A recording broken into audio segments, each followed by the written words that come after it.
বাদলশীল হত্যা মামলায় অভিযুক্ত আরো 3 জনকে গ্রেফতার করল রাজনগর পিয়ারবাড়ি থানার পুলিশ। জানা যায় মোট 7 জনের বিরুদ্ধে মামলা হয়। পুলিশ এই নিয়ে মোট 6 জনকে গ্রেফতার করেছেন।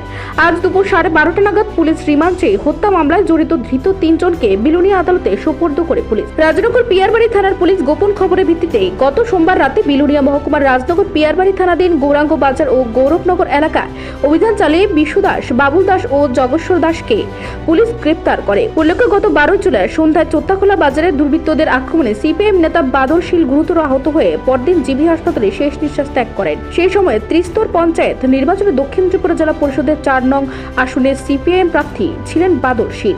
গুরুতর আহত অবস্থায় বাদলশীল আগরতলা জিবি হাসপাতালে চিকিৎসাধীন অবস্থায় গত 13 জুলাই প্রয়াত হন। ঘটনা জানিয়েছে পিয়ারবাড়ি থানায় বাদলশীল হত্যার সাথে যুক্ত 7 জনের নাম ঠিকানা দিয়ে মামলা দায়ের করে বাদলশীলের পরিবার। ঘটনার তদন্তক্রমে প্রথমে অমল দাস নামে এক অভিযুক্তকে গ্রেফতার করে। অমল দাস বর্তমানে আদালতের নির্দেশে জেল হেফাজতে রয়েছে। এরপর পুলিশ আরো টিঙ্কু পোদ্দার ও প্রদীপ নমকে গ্রেফতার করে। এরা আদালতের নির্দেশে জেল হেফাজতে রয়েছে। গত সোমবার রাতে পুলিশ আরো 3 জনকে আটক করে। এই নিয়ে মোট 6 জনকে গ্রেফতার করা হয়েছে। আরো কয়েকজন অভিযুক্ত অধরা। জানা যায় বর্তমানে 3 গ্রাম পঞ্চায়েতের বিজেপি দলের জনপ্রতিনিধি, শহীদ পরিবার সহ এলাকার সকলে একটাই আশা বাদলশীলের খুনিদের উপযুক্ত দৃষ্টান্তমূলক শাস্তি হোক।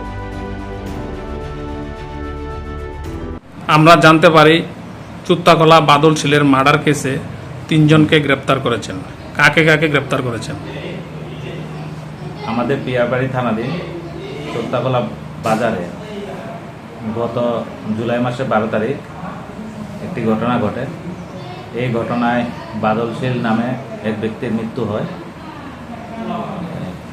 এই পরিপ্রেক্ষিতে আমরা পিয়ারবাড়ি থানাতে একটি মামলা নেই, যার মামলা নাম্বার হচ্ছে 30/2024।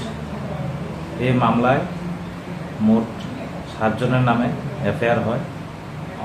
আমরা কিছুদিন আগে 3 জনকে গ্রেপ্তার করেছি এই মামলাতে, এবং আজ আমরা আরও 3 জনকে গ্রেপ্তার করতে সক্ষম হয়েছি।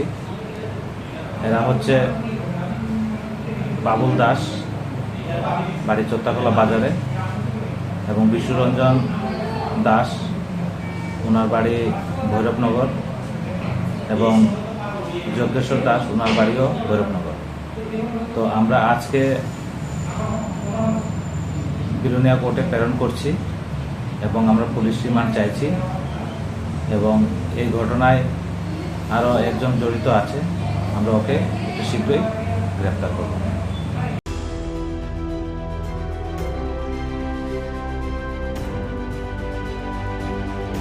নিজস্ব প্রতিনিধি রিপোর্ট, এশিয়ান টাইমস।